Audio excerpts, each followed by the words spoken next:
So here's the resume right here. And first time I'm seeing it, gonna go through it. And this is for so I don't know what job it's for. So one of the first things I do at the top is I put the job that I want. So I will put that, I will usually put it right, hold on a second.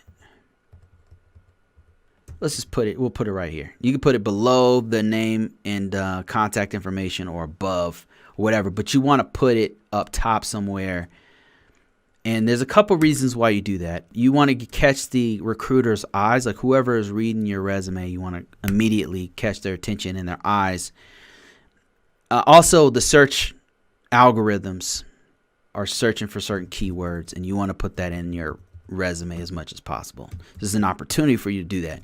So let's say this person is looking for cybersecurity assessor analyst. Cybersecurity analyst, right? I don't know what A is looking for, but if it was a security control analyst, I would put that title right below your name or right below your contact information or even above all that stuff. But it should be somewhere up top. It's just a really good technique to use. All right, and he starts off with a versatile and skilled individual with leadership qualities obtaining an information technology position, utilizing my professional knowledge and work experience. Okay, these are good. And in my personal opinion, what I normally do in the first part of my resume is, if I'm going to put a statement like this, is I'll put as many keywords as possible, because it's an opportunity to really go to town on those keywords. So where he puts, or she, where they put IT, I would put cybersecurity. IT is actually not a bad term, but the new one right now is cyber security. And I don't know if that's what they're going for, but my point is, you want to put a keyword right here, right? Like all throughout this thing. And IT, you can put it right here, IT professional, leave it there. That's cool. That is its own keyword.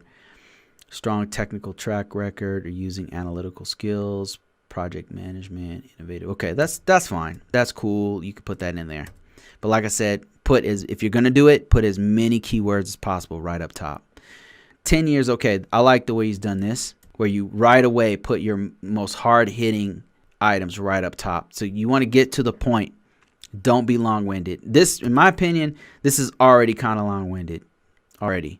But right here, you want to get cut to the chase on what you're trying to do. So let me just make some suggestions here. I would put 10 years of IT infrastructure operation change management and customer experience with technical support, web hosting, domain names, development. Okay, that's all good. 10 years, that's a lot of years of experience, so I would definitely put that in there. 8 years of experience doing project management, Windows 10 migration application. Okay, that's fine. 8 years of project manager. They might even want to be a project manager. A person with 8 years of project manager experience can probably make more than a person with 10 years of IT experience. Yeah, you might want to look into that. You might even want to put up here, instead of cybersecurity, I'm thinking that's what you wanted to get into or whatever it is. You might even want to put project manager up here or something, or system administrator or something. I don't know like what your goal is, but whatever your goal is, put that in the title. 6 years of experience serving and interacting with federal government agencies. I would maybe put the agencies in here. Maybe put like CIA, FBI, whatever the agencies are. Whatever the agencies are, put them there. 2 years of experience doing patch administration, public sector. Okay, that stuff's okay. That's cool. And then they go into, okay, help desk administrator, contractor with public trust, Department of Commerce. And then they say manage security posture of 600, blah, blah, blah, 800 packages. This is actually not a bad resume. I like the way they get right to the point, and they're telling you the impact of what they did with numbers. That's really good. Update critical Microsoft. Okay, let me see. It said Department of Commerce up here. So I'm just going to put DOC. I think that's what it is. DOC, Department of Commerce. Let me see. Okay. Only thing is I will probably break this out. Update critical packages, documenting. Okay, I would do this and put this as its own bullet. Oh man, I don't know why it's doing this. Yeah, that's not good. I'm not sure like why the bullets are all jacked up, but what I'm trying to do here is make this into its own bullet. Yeah, and it's not doing it. But anyway, wow. Yeah, why is it doing that? Okay, that's cool. We just won't bulletize it. But documented, we'll just put documented incident results and reporting details through ticketing systems. So my point is, like, he has this long run-in sentence. Like if you have stuff like this where you can break it into parts, it makes you looks like you did more because you did more things. Like you should take credit for all the things you did. So you break them out into different bullets. It gives the impression of that's more accurate to how much work you've actually done. So just one thing that you could do, or you could keep it as one long paragraph. It's fine. I mean, that's what I do. So, but it works better if it's bulleted. Perform risk assessment, documenting the incident, tickets. Okay, here we go. We're gonna put this one up here, and then we're gonna put this one, perform risk assessment, as its own piece, like that. Okay, this is his own bullet. Performed risk assessments to ensure government compliance. Okay, and he mentions NIST framework right here. And I would put following NIST 800 FISMA standards guidelines. This is actually not a bad resume. This is actually like the stuff this guy's doing is really on the right track.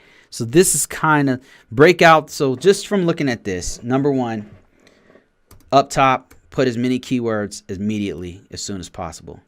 Don't be too wordy, because you got to realize, think of this from the technical recruiter's perspective. They got to go through scores of these resumes.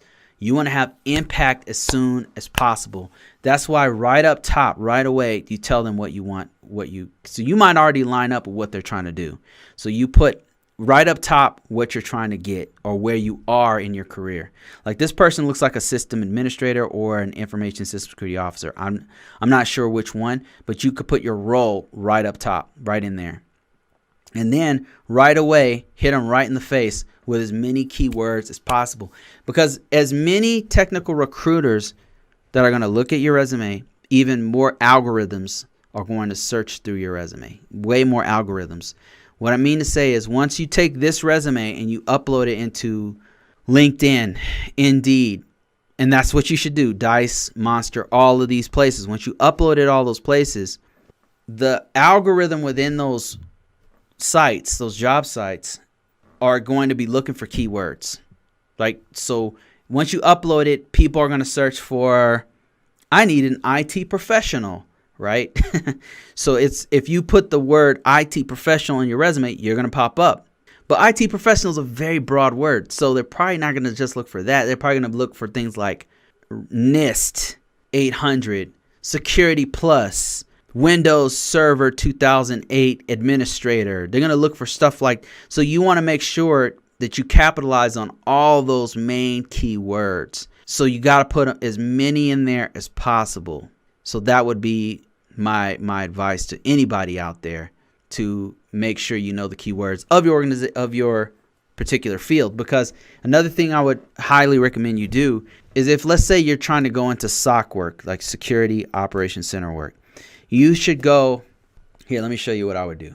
You could go to, is Indeed still up? Yeah, it is. Okay, you can go to Indeed.com and look for what organizations are looking for when it comes to SOC. You would just search for a security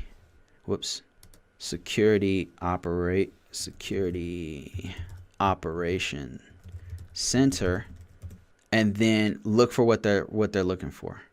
The USAA is looking for a work relationship advisor. No, that's not what we're looking for. Security Operations Center supervisor. transport security solutions architect. So let's say you were looking for this job.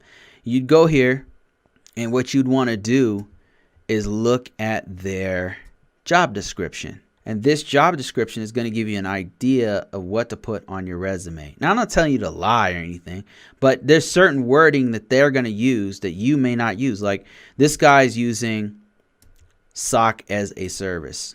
Like if you know you've done this, but you're calling it, what do they call it these days? Missions, services, or something like that. You probably want to change it to the word that everyone's using, SOC as a service or whatever. Or host SIEM as a service, or patching as a service, or whatever it is. You want to use their terminology so that you get hit with the, and that might not even be the terminology. What I'm telling you to do is check what the terminology is so that you have a leg up on the competition when you're putting your resume out there. Do your own research. Do your reconnaissance on what it is you're going to do, what you're looking for. Probably one of the best sources is LinkedIn. LinkedIn is the best because it actually has a collection of not only jobs, but also resumes out there that you can use. So that's the resumes that you can use out there. Other people's resumes are golden. Like, look at what they are saying on resumes, and you will get an idea of what keywords to use. The name of the game is matching your skill set with the proper keywords and lining up with the jobs that you want. That's how you do it. And then you put that everywhere. You put it on LinkedIn, Indeed.com, Dice.com. If you're in another country, if you're in the Philippines, go to the top Philippines job sites, and you can Google it. Like you can just Bing or Google it or whatever and type in top job sites in the Philippines, and you'll find like a top 10 of all the sites. And then you use all those, go put your resume on all those sites. If you don't have a job, your job should be to put the resumes on every site on planet Earth. Now, I have a course about this if you're interested. If you're not, just watch all my videos. I mean, you'll get a very good idea of what to do. Very good idea. But in my course, I break down like exactly what I did and why I have not been without a job for years. I've been having high-paying jobs for many years because I use the techniques that I explain in this particular course. But like I said, listen, I'm just trying to help people out. So if you can't afford to take this, watch my videos. Go through my videos. Watch them, all the ones where I'm talking about resumes, all the ones where I'm talking about, it's not as well packaged as what I put on here, but you can get a good idea a solid idea of what I'm going to say in here on my actual, what I say on these sites, on this site right here, is a lot of what I say in the actual course. So, but the course right here is the truth. Like this is exact. I'm literally walking you through what I do when I go for jobs. So yeah, keywords, resume. I have a breakdown of each one of those things I do, start to finish. And so it is. I'm just surprised. This is one of my best works. It's like this has paid me very well, very, very well. Yeah. So that's it, guys. Lawrence Taylor, how you doing? I've been talking for about an hour, so I'm going to get off this thing and do other things. But appreciate you guys watching me. Thanks for all your support over the years. Appreciate everyone.